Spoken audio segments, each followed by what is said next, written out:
Hello everyone, welcome to our blouse design. तो आज हम 4 डैट ब्लाउज की कटिंग और स्टिचिंग सीखने वाले हैं। सबसे पहले मैं आपको लंबाई का कॉन्सेप्ट क्लियर कर देती हूँ कि नाप के ब्लाउज से हम ब्लाउज की लंबाई कैसे रख सकते हैं। तो यहाँ पे जो भी आपके नाप का ब्लाउज रहेगा ना, उसको आपको ले लेना है और उससे हम लंबाई को नाप के देखेंगे। तो जो भी हमारा बैक पार्ट रहेगा ना, उससे हम लंबाई को देखते हैं। तो शोल्डर हम इसे डाउन में अटैच करते हैं ना, तो जहां पे आपने स्लीव अटैच करी होगी ना, वहां से आपको इंच टेप को रख के लेंथ को नाप के देखना है। जो हमारा नेक रहेगा ना, वहां से आपको लेंथ को नहीं नापना है। जहां पे हमने स्लीव अटैच की ना, वहां से हम लेंथ को नाप के देखेंगे। तो यहाँ पे हम इंच टेप को रख लेंगे और बैक पार्ट को आपको अच्छे से खींच लेना है थोड़ा सा। इंच टेप को हम शोल्डर पे रखेंगे और यहाँ से अपनी लेंथ को चेक करके देखेंगे। तो बैक पार्ट की जो लेंथ है वो हमारी कितनी आ रही है, 14.5 इंच आ रही है। इस तरह से हल्का सा आपको इसको खींच लेना है। तो ये फिक्स हमारी 14.5 इंच आ रही है। तो इस तरह आप नाप के ब्लाउज से ब्लाउज की लेंथ चेक कर सकते हैं। अब जितनी भी हमारी बैक पार्ट की लेंथ आई होगी ना, उससे 1 इंच ज्यादा हम फ्रंट की रखेंगे। फ्रंट की लेंथ कैसे निकालनी है, आपको बैक की लेंथ को निकाल लेना है और उसमें 1 इंच प्लस कर लेना है, तो आपको आपके फ्रंट की लेंथ मिल जाएगी। ठीक है। अब हम ब्लाउज की मार्किंग करेंगे। तो सबसे पहले हम बैक पार्ट की मार्किंग करेंगे। लंबाई के लिए निशान लगाएंगे। तो अभी हमने लंबाई कितनी निकाली, 14.5 इंच। उसमें 1 इंच प्लस करके हम ये निशान लगाएंगे 15.5 इंच पे। और नेक्स्ट वीडियो में हम ब्लाउज की कटिंग के साथ साथ स्लीव की कटिंग भी सीखने वाले हैं। तो अगर अब तक आपने चैनल को सब्सक्राइब नहीं किया है तो सब्सक्राइब भी कर लेना। अब यहाँ से हम शोल्डर के लिए निशान लगाएंगे 5.5 इंच पे। आर्म होल के लिए हम निशान लगाएंगे 6 इंच पे। आर्म होल वाली लाइन को स्ट्रेट कर देंगे।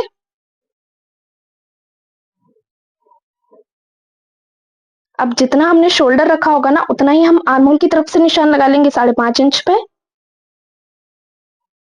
चेस्ट के लिए हम निशान लगाएंगे। तो मेरे चेस्ट का साइज है 36।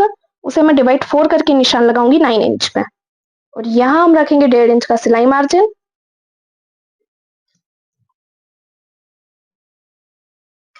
अब हम वेस्ट के लिए निशान लगा लेंगे। तो मेरी वेस्ट है 34 इंच की।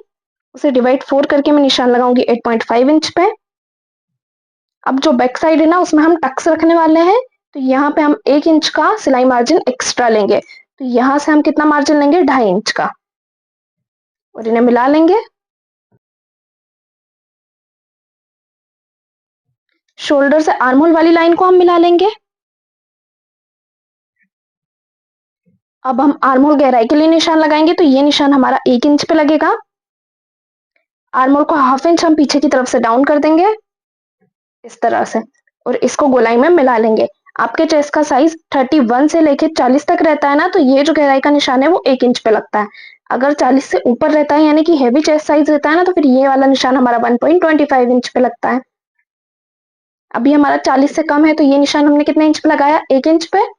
अब हम रेडी शोल्डर के लिए निशान लगा लेंगे। तो मेरे रेडी शोल्डर 2.25 इंच के हैं। उसमें 1 इंच प्लस करके मैं निशान लगाऊंगी 3.25 इंच पे।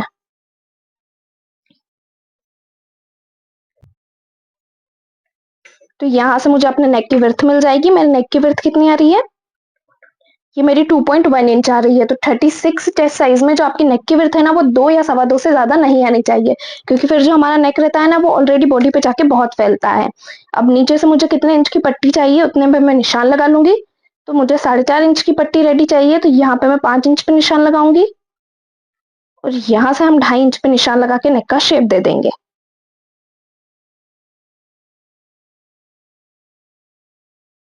अब नेक हमारा डीप है, तो जो हमारे शोल्डर है ना, वो नेक की तरफ डाउन होंगे। तो यहाँ से मैं शोल्डर को 0.25 इंच नेक की तरफ डाउन कर दूंगी। बैक पार्ट में हमारे टक्स रहेंगे, तो हम टक्स के लिए निशान लगा लेंगे। तो ये निशान आपको लगाना है 4 इंच पे, जो हमारा हर साइज में फिक्स रहेगा। यहाँ से भी हम 4 इंच पे निशान लगाएंगे और दोनों साइड से हम 1/2 इंच पे निशान लगाएंगे, इस तरह से। तो बैक पार्ट की मार्किंग कंप्लीट हो चुकी है। बैक पार्ट को हम कट कर लेंगे।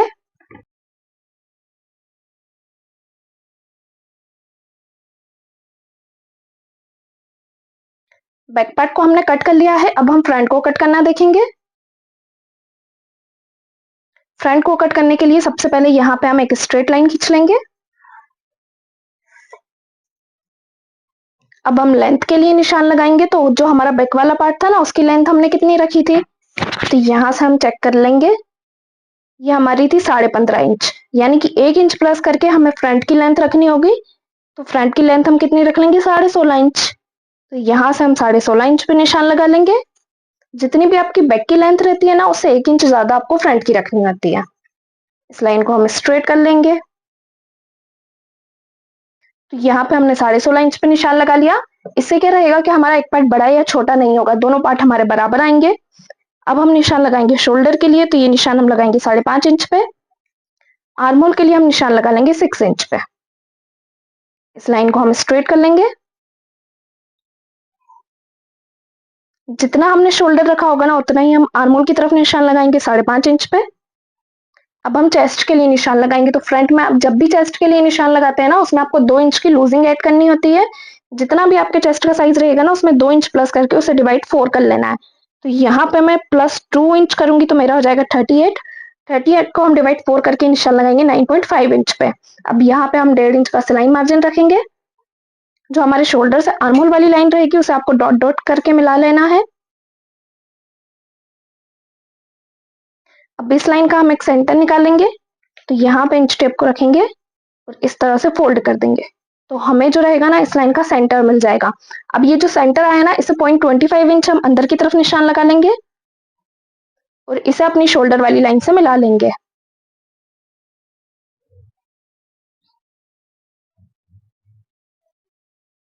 अब हम गहराई के लिए निशान लगाएंगे। तो फ्रंट पार्ट में जो गहराई का निशान है ना, वो 0.75 इंच पे लगेगा। बैक पार्ट में हमने ये निशान 1 इंच पे लगाया था। अब इस तरह से इसको मिला लेंगे।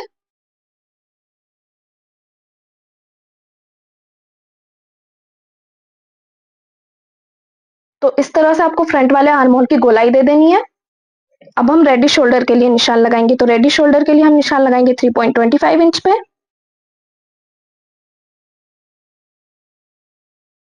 अब यहाँ पे हम फ्रंट को ओपन रखने वाले हैं, यानी कि फ्रंट में हमारी हुकाई की पट्टी आएगी।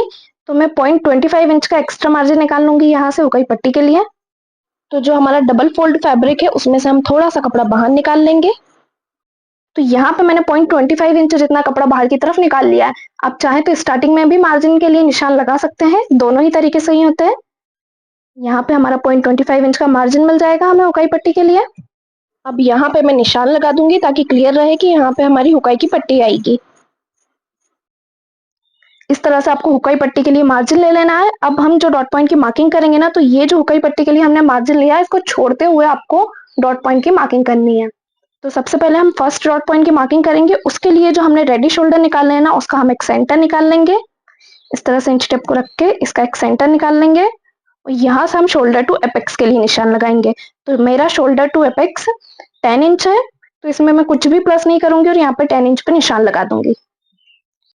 एपेक्स टू एपेक्स है मेरा 7 इंच, उसका हाफ करके हम ये निशान लगाएंगे 3.5 इंच पे। नीचे की तरफ से भी हम 3.5 इंच पे निशान लगाएंगे और इसको मिला लेंगे।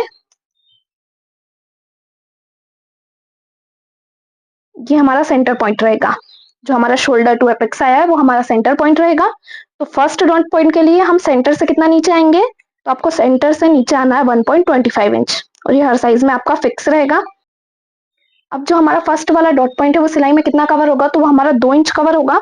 तो दोनों साइड से मैं 1-1 इंच पे निशान लगा लूंगी इस तरह से।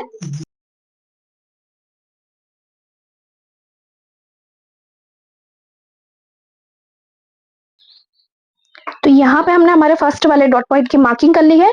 इसको फोल्ड करते हुए इस तरह से आपको इसको फोल्ड कर लेना है, क्योंकि ये हमारा सिलाई में कवर होगा। आपको वेस्ट के लिए निशान लगाना है। तो वेस्ट है हमारी 8.5 इंच। तो यहाँ से मैं 8.5 इंच पे निशान लगा लूंगी। प्लस इसमें भी हम 1.5 इंच का सिलाई मार्जिन रखेंगे। इन्हें भी हम पॉइंट टू पॉइंट मिला लेंगे। अब हम बेल्ट के लिए निशान लगाएंगे। तो बेल्ट के लिए मैं निशान लगाऊंगी 2.25 इंच पे। दूसरी साइड भी मैं 2.25 इंच पे निशान लगा लूंगी और इन निशानों को हम मिला लेंगे। अब जो हमारा बेल्ट रहेगा ना, उसमें हम फ्रंट की साइड से 1 इंच ऊपर की तरफ निशान लगाएंगे और यहाँ से हम 2 इंच पे निशान लगा के इसे क्रॉस में मिला लेंगे। इस तरह से आपको बेल्ट के लिए मार्किंग कर लेनी है। अब हम नेक के लिए निशान लगाएंगे। तो मेरे जो फ्रंट के नेक की लंबाई है, वो 7 इंच है। तो यहाँ से मैं 7 इंच पे निशान लगाऊंगी और यहाँ से हम 2.5 इंच पे निशान लगा के एक बॉक्स बना लेंगे।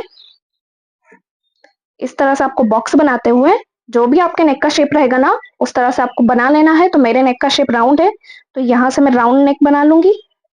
जो हमारे शोल्डर रहेंगे उसको नेक की तरफ 0.25 इंच डाउन कर दूंगी। इस तरह से नेक का आपको शेप दे देना है। अब हम बाकी डॉट पॉइंट की मार्किंग करेंगे। तो जो हमारा सेकंड वाला डॉट पॉइंट रहेगा ना उसको आपका जो सेंटर पॉइंट रहेगा ना वहां से स्ट्रेट कर लेना है। तो जो आपका सेकंड डॉट पॉइंट रहेगा वो आपको मिल जाएगा। अब हम थर्ड वाले डॉट पॉइंट की मार्किंग करेंगे जो हमारा इधर आता है फिटिंग वाली लाइन पे। तो इस लाइन का आपको एक सेंटर निकाल लेना है इस तरह से। अब जो भी आपने सेंटर निकाला होगा ना उससे 1.5 इंच नीचे आपको निशान लगा लेना है और इसे भी आपके सेंटर पॉइंट से आपको मिला लेना है। तो ये आपका थर्ड वाला डॉट पॉइंट रहेगा। अब फोर्थ वाले डॉट पॉइंट की मार्किंग आपको कैसे करनी है, तो ये जो आपकी चेस्ट वाली लाइन है ना यहाँ से हम 1 इंच पे निशान लगाएंगे और ये हर साइज में फिक्स नहीं रहता है। अगर आपका चेस्ट का साइज 31 से लेके 37 इंच तक है ना तो फिर आपको ये निशान 1 इंच पे लगाना है।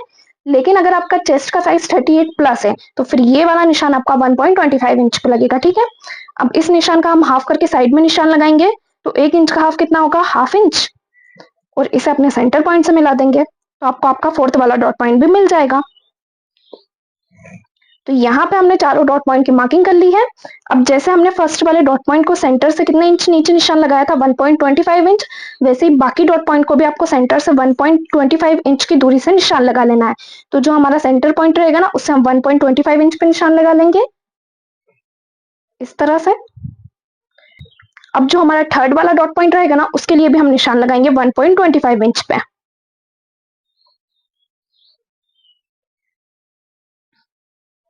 लेकिन जो हमारा फोर्थ वाला डॉट पॉइंट रहेगा उसके लिए सेंटर से आपको निशान लगाना है 1.75 इंच पे। यानी कि इसमें हमने 0.25 इंच एक्स्ट्रा लिया ताकि जो हमारा सर्कल है वो अच्छे से बन के रेडी हो इस तरह से। तीन डॉट पॉइंट की मार्किंग हमने की है 1.25 इंच पे और जो हमारा फोर्थ वाला डॉट पॉइंट है उसकी मार्किंग हमने की है 1.75 इंच पे और ये हर साइज में फिक्स रहेगा। इस तरह से आपका जो सर्कल है ना वो परफेक्ट तरीके से बन के रेडी होगा। अब जो हमारा फर्स्ट वाला डॉट पॉइंट था वो सिलाई में दोनों साइड से 1-1 इंच कवर हुआ था। जो हमारा सेकंड वाला डॉट पॉइंट रहेगा वो दोनों तरफ से 0.25 इंच सिलाई में कवर होगा। तो मैं दोनों साइड पे 0.25 इंच पे निशान लगा लूंगी। ये वाला भी हमारा दोनों साइड से 0.25 इंच सिलाई में कवर होगा, तो इसमें भी मैं निशान लगा लूंगी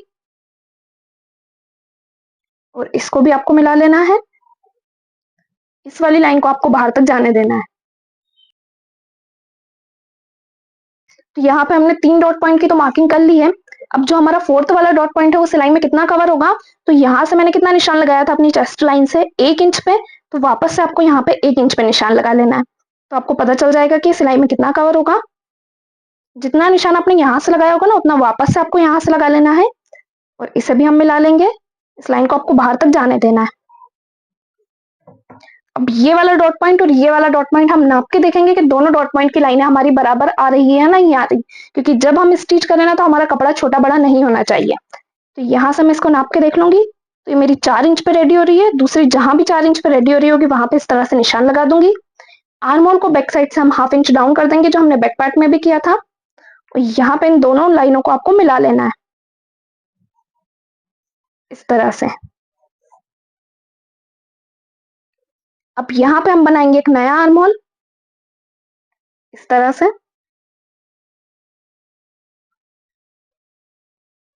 तो फ्रंट पार्ट की जो आपकी फिटिंग है ना बिल्कुल परफेक्ट आएगी। आर्म होल में जो आपको झोल का प्रॉब्लम आता है ना वो नहीं आएगा, वो सारा आपका इसमें कवर हो जाएगा, ठीक है। अब ऐसे ही हम इस वाले डॉट पॉइंट की लाइनों को भी नाप के देख लेंगे। तो ये वाली लाइन मेरी कितने इंच पे रेडी हो रही है, 7 इंच पे। दूसरी जहां भी 7 इंच पे रेडी हो रही होगी ना वहां पे मैं निशान लगा दूंगी और इसको आपको इस तरह से क्रॉस में मिला लेना है ताकि जब आप स्टिच करो ना तो कपड़ा छोटा या बड़ा नहीं रहे। बस इस तरह से हल्का सा क्रॉस में आपको ले लेना है। तो यहाँ पे जो हमारे चारों डॉट पॉइंट है ना उनकी मार्किंग हो चुकी है। ये सब हमारा सिलाई में जाएगा।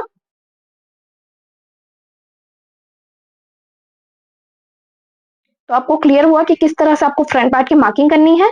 अब जो हमारा बेल्ट रहेगा ना उसमें हम 1/2 इंच एक्स्ट्रा लेंगे सिलाई का और ये भी हर साइज में फिक्स रहेगा कि नीचे की तरफ से जो आपका बेल्ट रहेगा ना उसमें आपको 1/2 इंच एक्स्ट्रा ले लेना है। तो यहाँ से मैं 1/2 इंच एक्स्ट्रा निशान लगा लूंगी अपने बेल्ट में और ये हमारा सिलाई मार्जिन का रहेगा। अब फ्रंट पार्ट की हम कटिंग कर लेंगे। सबसे पहले आपको बेल्ट को कट करके अलग कर लेना है। मैंने इस वीडियो में स्लीव को कट करना नहीं बताया है क्योंकि वीडियो बहुत ज़्यादा लंबा हो जाता है, लेकिन हम किसी किसी वीडियो में स्लीव की कटिंग भी कवर कर लिया करेंगे। आर्म होल को आपको इस तरह से छोड़ते हुए कट कर लेना है। तो यहाँ पे हमारा अपर वाला पार्ट कट के रेडी हो चुका है। अब जो आर्म होल है ना उसको हम कट करना देखेंगे। तो जो आपके फर्स्ट वाली डॉट की लाइन रहेगी ना उसको आपको इस तरह से फोल्ड कर लेना है और सेकेंड वाली डॉट पॉइंट के ऊपर रख लेना है। तो यहाँ पे जो हमारा आर्म होल रहेगा ना वो अच्छे से सेट होके आ जाएगा। इसी शेप में आपको इसको कट कर लेना है।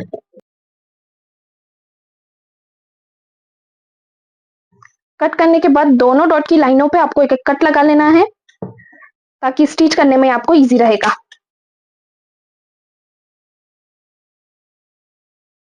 अब यहाँ पे हमारा फ्रंट कट के रेडी हो चुका है, ठीक है।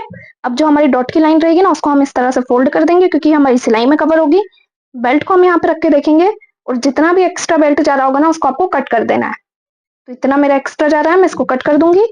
आप चाहें तो आपके बेल्ट को स्टिचिंग में भी कट कर सकते हैं। अब यहाँ पे हम हमारा बैक वाला पार्ट भी ले लेंगे। तो फ्रंट और बैक दोनों हमारे कट के रेडी हो चुके हैं। अब हम ब्लाउज को मेन फैब्रिक पे कट करके ब्लाउज को स्टिच करना देखेंगे। मेन फैब्रिक पे कट करने के बाद दोनों पार्ट को आपको एक दूसरे के अपोजिट बिछा लेना है और जो हमारे डॉट पॉइंट रहेंगे ना उनकी मार्किंग आपको दोनों पार्ट के ऊपर कर लेनी है।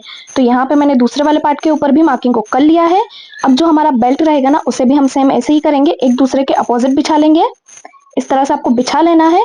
और सबसे पहले हम अपर वाले पार्ट को स्टिच करेंगे। तो जो हमारा लाइनिंग वाला फैब्रिक रहेगा उसे मेन फैब्रिक के ऊपर रखते हुए हम स्टिच कर लेंगे। और जो हमारा मेन फैब्रिक रहेगा ना उसकी रॉन्ग वाली साइड के ऊपर आपको लाइनिंग वाले फैब्रिक को अच्छे से जमा के स्टिच कर लेना है। स्टिच करने के बाद जितना भी हमारा एक्स्ट्रा फैब्रिक रहेगा उसको हम कट कर लेंगे और आर्महोल की तरफ जो हमने डॉट पॉइंट की मार्किंग की थी ना वहां पे हम वापस से कट के निशान लगा लेंगे। तो एक्स्ट्रा फैब्रिक को कट करने के बाद आर्महोल की तरफ आपको कट के निशान लगा लेना है। अब सबसे पहले हम हमारा फर्स्ट वाला डॉट पॉइंट स्टिच करना देखेंगे। तो यहाँ पे जैसा हमने निशान लगाया था सेम वैसे ही आपको स्टिच कर लेना है इस तरह से, ताकि कोई भी पॉइंट ना बने। अब जो हमारा दूसरा वाला डॉट पॉइंट है उसे भी 0.25 इंच हम सिलाई में कवर करते हुए स्टिच कर लेंगे। इस तरह से यहाँ पे भी आपको स्टिच लगा लेना है। अब जो हमारा थर्ड वाला डॉट पॉइंट रहेगा ना उसे भी हम बराबर से रखते हुए स्टिच कर लेंगे। तो यहाँ पे जो हमने एक्स्ट्रा फैब्रिक कट किया था ना अब आप देखेंगे कि वो बिल्कुल बराबर आएगा, हमारा कोई भी छोटा या बड़ा नहीं रहेगा। अब जो हमारा फोर्थ वाला डॉट पॉइंट है ना उस पर हमने जो कट के निशान लगाए थे उन दोनों कट के निशानों को आपको बिल्कुल बराबर रखते हुए स्टिच कर लेना है। इस तरह से दोनों कट के निशान आपके बराबर आने चाहिए। तो यहाँ पे जो हमारे फ्रंट का अपर वाला पार्ट है वो रेडी हो चुका है। आप देख सकते हैं कितना अच्छा पफ बना है इसमें। सेम ऐसे ही यहाँ पे आपको दूसरे वाले पार्ट को भी रेडी कर लेना है और दोनों पार्ट को नाप के देख लेना है। अब हम बेल्ट को रेडी करेंगे। तो जो लाइनिंग वाला फैब्रिक रहेगा ना उसे मेन फैब्रिक के ऊपर रखते हुए हम नीचे की तरफ से स्टिच लगा लेंगे। स्टिच लगाने के बाद इसको अंदर की तरफ फोल्ड करते हुए हम इसमें धारी स्टिच लगाएंगे। इस तरह से आपको इसको फोल्ड कर देना है और नीचे की तरफ से धारी स्टिच लगा के इसको पैक कर लेना है। बेल्ट को हमने जैसे अपोजिट रखा था उसी तरह से आपको स्टिच भी करना है। तो यहाँ पे हमने इसमें धारी स्टिच लगा ली है। अब बेल्ट को हम पैक नहीं करेंगे, जो हमारा मेन फैब्रिक रहेगा ना उसे लाइनिंग वाले फैब्रिक के बराबर में हम कट कर लेंगे इस तरह से। कट करने के बाद अब इन दोनों पार्ट को हम अलग कर लेंगे और जो मेन फैब्रिक है उस पर हम पाइपिंग अटैच करेंगे। तो पाइपिंग अटैच करने के लिए मैंने यहाँ पे 1.5 इंच चौड़ी और एक पट्टी को कट किया है। इस तरह से मैं पट्टी को अपने मेन फैब्रिक वाले बेल्ट के ऊपर रखते हुए स्टिच कर लूंगी। बिल्कुल फिनिशिंग के साथ आपको यहाँ पे पाइपिंग को जमा लेना है और बेल्ट में अटैच कर देना है। अटैच करने के बाद इसमें हम लगाएंगे हल्के हल्के से कट, ताकि हम इसे अच्छे से अंदर की तरफ फोल्ड कर सकें। अब इसको आपको अंदर की तरफ फोल्ड कर लेना है, लेकिन हल्का सा कपड़ा बाहर निकलने देना है। जितनी चौड़ी आपको पाइपिंग चाहिए ना उतना कपड़ा आपको बाहर की साइड आने देना है और बाहर की साइड कपड़े को रखते हुए आपको धारी स्टिच लगाते हुए इसको पैक कर लेना है। तो जो आपकी पाइपिंग है ना वो पूरी तरह से अच्छी फिनिशिंग के साथ बन के रेडी होगी। तो यहाँ पे मैंने इस तरह से पाइपिंग को लगा लिया है। अब मैं अपने अपर वाले पार्ट में बेल्ट को अटैच करूंगी। तो यहाँ पे मैं अपना अपर वाला पार्ट ले लूंगी और सबसे पहले लाइनिंग वाले फैब्रिक को मैं अपने अपर वाले पार्ट से स्टिच करूंगी। तो जो लाइनिंग वाला फैब्रिक है ना सिर्फ उसको आपको स्टिच करना है और जो हमारा डॉट का पॉइंट रहेगा उसे हम अंदर की तरफ फोल्ड कर देंगे और लाइनिंग वाले फैब्रिक पे रखते हुए इसको स्टिच कर लेंगे। और जो मेन फैब्रिक रहेगा ना बेल्ट का उसे अब भी आपको नीचे की तरफ ही रखना है। तो यहाँ पे हमने अभी जो लाइनिंग वाला फैब्रिक था उसको स्टिच किया। अब जो मेन फैब्रिक रहेगा ना उसको ऊपर की साइड इस तरह से पलट लेंगे। तो जो हमारा बेल्ट है ना वो पूरी तरह से कवर हो जाएगा दोनों साइड से। और इस तरह से रखते हुए बिल्कुल फिनिशिंग के साथ आपको धारी स्टिच लगाते हुए इसको पैक कर लेना है। और जो हमारी पाइपिंग है वो भी ऊपर की तरफ कितनी फिनिशिंग से आई है आप देख सकते हैं। तो इस तरह से आपको बेल्ट को अटैच कर लेना है। फ्रंट से हम इसे पैक कर लेंगे और बैक से भी हमारा पूरा पैक हो चुका है। जितना एक्स्ट्रा बेल्ट निकल रहा होगा उसको आपको कट कर लेना है। अब हम इसमें आई की पट्टी अटैच करेंगे, तो मैंने यहाँ पे आई की पट्टी को रेडी करके रखा हुआ है। इस तरह से मैं यहाँ पे आई की पट्टी को अटैच कर लूंगी। बेल्ट में आप चाहे तो पाइपिंग अटैच कर सकते हैं, और अगर नहीं भी आपको अटैच करना है तो नॉर्मल तरीके से आप बेल्ट को रेडी कर सकते हैं। यहाँ पे जो मैंने पाइपिंग लगाई है वो अलग कलर की इसलिए लगाई है क्योंकि ये मेरा साड़ी का कलर था। तो आपकी साड़ी का जो भी कलर हो या जो भी कंट्रास्ट में आपको कलर यूज करना हो उस कलर की आप पाइपिंग लगा सकते हैं। और जो आई की पट्टी है उसकी चौड़ाई मैंने यहाँ पे 2.5 इंच रखी है। इसको हमने अंदर की तरफ फोल्ड कर लिया है और इसमें धारी स्टिच को लगा लेंगे। आई की पट्टी को हमने यहाँ पे रेडी कर लिया है। अब नेक में हम पाइपिंग अटैच करेंगे। तो पाइपिंग को अटैच करने के लिए मैंने 1.5 इंच चौड़ी ओरेप पट्टी को कट किया है। जब भी आप पाइपिंग लगाए आपको पट्टी को ओरेप शेप में ही कट करना है। ओरेप पट्टी जो रहती है वो नेक पे अच्छे से सेट हो जाती है। एक्स्ट्रा पट्टी को कट करके आपको अंदर की तरफ फोल्ड कर देना है। फोल्ड करने के बाद इसमें हम बारीक बारीक कट लगा लेंगे और जितना भी हमारा एक्स्ट्रा कपड़ा रहेगा ना उसको हम कट कर देंगे। जब भी आप कपड़े को कट करेंगे ना तो जो आपने सिलाई लगाई है उसे थोड़ी दूरी से आपको कपड़े को कट करना है। कट करने के बाद पाइपिंग को हम अंदर की तरफ फोल्ड कर देंगे और जितनी आपको पाइपिंग रखनी हो उतनी आपको बाहर निकाल लेना है। तो नेक पे मुझे बहुत बारीक पाइपिंग चाहिए, तो मैं यहाँ पर थोड़ा सा कपड़ा बाहर की तरफ निकाल लूंगी और फिनिशिंग के साथ हम इस पे सिलाई लगा लेंगे। तो आप देख सकते हैं कितनी अच्छी हमारी पाइपिंग लगी है, बिल्कुल बारीक। सेम इसी तरह हम दूसरा वाला पार्ट भी रेडी कर लेंगे। तो यहाँ पे फ्रंट के दोनों पार्ट हमने रेडी कर लिए हैं। अब हम बैक पार्ट को रेडी करेंगे। तो बैक पार्ट में भी मैंने नेक पे इसी तरह की पाइपिंग को लगाया है। बैक साइड में मैं बटरफ्लाई बो अटैच करने वाली हूँ, तो बैक साइड के सेंटर पे हम इस तरह से मार्क कर लेंगे। अब हम हमारी बटरफ्लाई बो रेडी करेंगे। तो यहाँ पे मैंने 5 इंच लंबी और 4 इंच चौड़ी एक पट्टी को कट किया है। दोनों तरफ से मैं इसको स्टिच कर लूंगी ताकि दोनों साइड से मेरी पैक हो जाएगी। तो सबसे पहले आपको दोनों तरफ इस तरह से सिलाई लगा लेनी है। बाहर की तरफ हम इसको पलट देंगे तो दोनों साइड से हमारी पैक हो चुकी है। अब दूसरी साइड से भी हम इसे पैक करेंगे। तो दूसरी वाली साइड के दोनों पार्ट को आपको अंदर की तरफ फोल्ड करके इसको स्टिच कर लेना है। सेम ऐसा ही हम दूसरी वाली साइड पे भी करेंगे, इसको भी अंदर की तरफ फोल्ड करते हुए स्टिच कर लेंगे। तो अब बो की जो हमारी पट्टी है वो चारों तरफ से फोल्ड हो चुकी है। इसका हम सेंटर निकाल लेंगे दोनों साइड से। इस तरह से आपको सेंटर निकाल लेना है। अब लंबाई में हम इस तरह से इसमें सल डालते हुए इसको स्टिच कर देंगे। इस तरह से सल डाल के आपको डबल सिलाई लगा लेनी है, तो जो आपकी बो है वो बहुत अच्छे तरीके से रेडी होगी। अब हम बटरफ्लाई बो का नीचे वाला पट्टा तैयार करेंगे। तो उसके लिए आपको डबल फोल्ड फैब्रिक ले लेना है। यहाँ से लंबाई के लिए हम 3 इंच पे निशान लगाएंगे और चौड़ाई के लिए हम 2.5 इंच पे निशान लगा लेंगे और इसे इस तरह क्रॉस में मिला लेंगे। उसके बाद यहाँ से जो हमारे पट्टे की लंबाई है वो हम 7 इंच रखेंगे। अब नीचे से हम 1/2 इंच पे निशान लगाएंगे और जो हमने 2.5 इंच पे निशान लगाया था उससे मिला देंगे। मिलाने के बाद इसे हम कट कर लेंगे। अभी हमने इसे बस लाइनिंग वाले फैब्रिक के ऊपर कट किया है।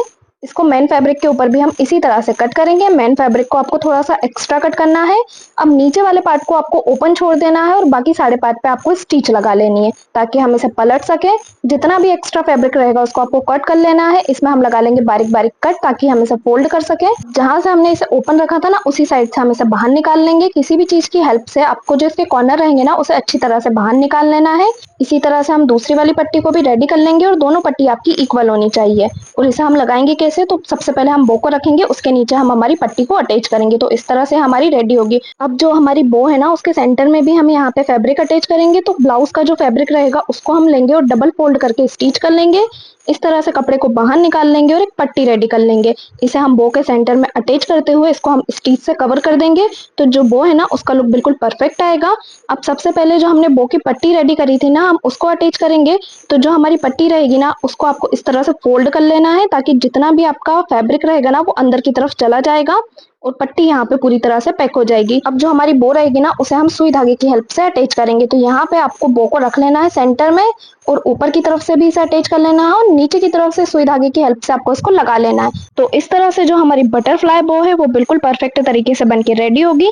यहाँ पे इसका फाइनल लुक देख सकते हैं कि कितना प्यारा आया है और जो बो है हमारी कितने अच्छे से बनके रेडी हुई है।